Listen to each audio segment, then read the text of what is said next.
Iran Israel সংঘাত আরও তীব্র। গাজায় এয়ার স্ট্রাইক চালালো ইসরায়েল।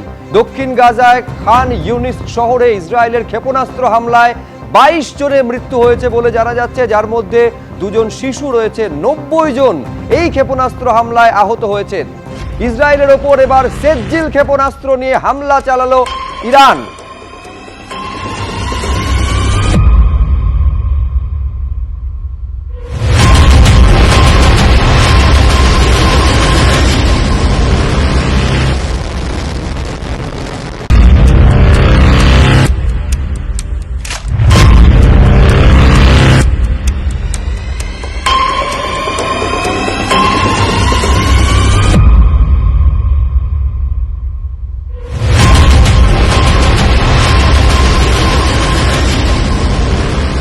এদিকে ইরানের ওপর হামলার পরিকল্পনায় মঞ্জুরি ট্রাম্পের দেননি চূড়ান্ত নির্দেশ। সূত্র মারফতে খবর পাওয়া যাচ্ছে, পারমাণবিক কর্মসূচি বন্ধ না করলে হামলার হুঁশিয়ারি বলে সূত্রের খবর।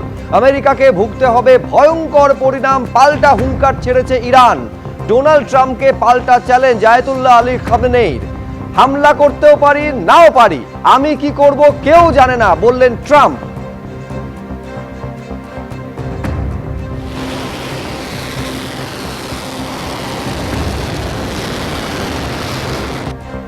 ফলে সার্বিকভাবে পরিস্থিতি অত্যন্ত অবনতির দিকে যাচ্ছে এই যুদ্ধের আবহে, সেইটা একেবারে স্পষ্ট। সরাসরি কথা বলবো অধ্যাপক রাজাগোপাল ধর চক্রবর্তীর সঙ্গে। রাজাগোপাল বাবু, পরিস্থিতি যেদিকে যাচ্ছে এটা তো শুধুমাত্র আর ইসরায়েল এবং ইরানের যুদ্ধের মধ্যে সীমাবদ্ধ নেই। সরাসরি কার্যত ময়দানে নেমে পড়েছেন ডোনাল্ড ট্রাম্প। গতকাল থেকে লাগাতার হুঁশিয়ারি তিনি দিয়ে চলেছেন, একেবারে আয়াতুল্লাহ আল খামেনেইকে লক্ষ্য করে নিঃশর্ত আত্মসমর্পণের কথাও বলছেন। আমি বলছি, এর কতটা প্রভাব আমাদের ওপর, ভারতের ওপর পড়তে চলেছে? হ্যাঁ, দেখুন, ভারতের উপরে তো প্রত্যক্ষ সেভাবে প্রভাব নেই, তবে তেলের দাম কতটা বাড়বে সেটা নির্ভর করছে ভারতের উপর প্রভাব কিভাবে আসবে।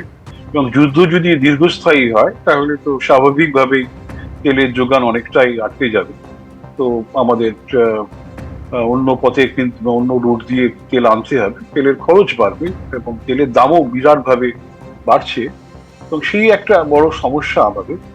তো আমাদের এই নয় যে আমাদের যে সমস্ত জিনিস তেলটা ইরান থেকে আসে, অন্য দেশ থেকেও আসে, কিন্তু ওদের যে রুটটা আসে হরমুজ প্রণালী যেটা, সেই রুটটা তো প্রায় বন্ধ হয়ে আছে। সেখান দিয়ে যাতায়াত করাটা নিরাপদ হয় এবং তার ফলে ওই যে তেলের যোগানের একটা বিরাট ধাক্কা, অন্য রুট দিয়ে আসতে গেলে অনেক খরচ, সেটা রয়েছে। আর হচ্ছে যে আমরা ইসরায়েল থেকে ড্রোন কিনতাম যুদ্ধের জন্য, সেগুলো এই মুহূর্তে নিঃসন্দেহে পাওয়া যাবে না।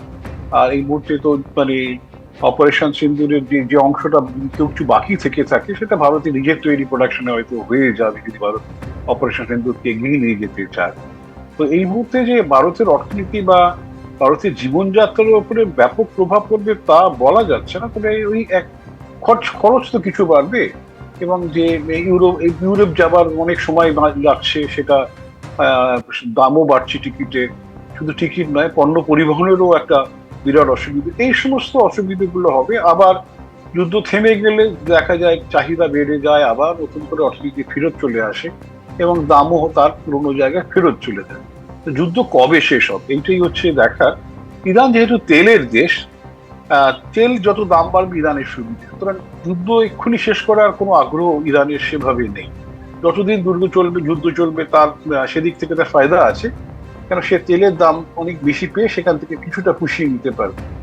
কিন্তু এর ফল তো মানে ভারতকে বা অন্য দেশকে ভোগ করতে হচ্ছে এবং সেটা বড় মাত্রায় আমাদের হয়তো আগামী দিনে আসতে পারে। যুদ্ধ বেশি দিন চলে, তবে একেবারে এখনই যে যুদ্ধ শেষ হওয়ার বা যুদ্ধ বিরতির কোনো ইঙ্গিত নেই, দুপক্ষ থেকে কোনো ইঙ্গিত নেই, সেইটা স্পষ্ট।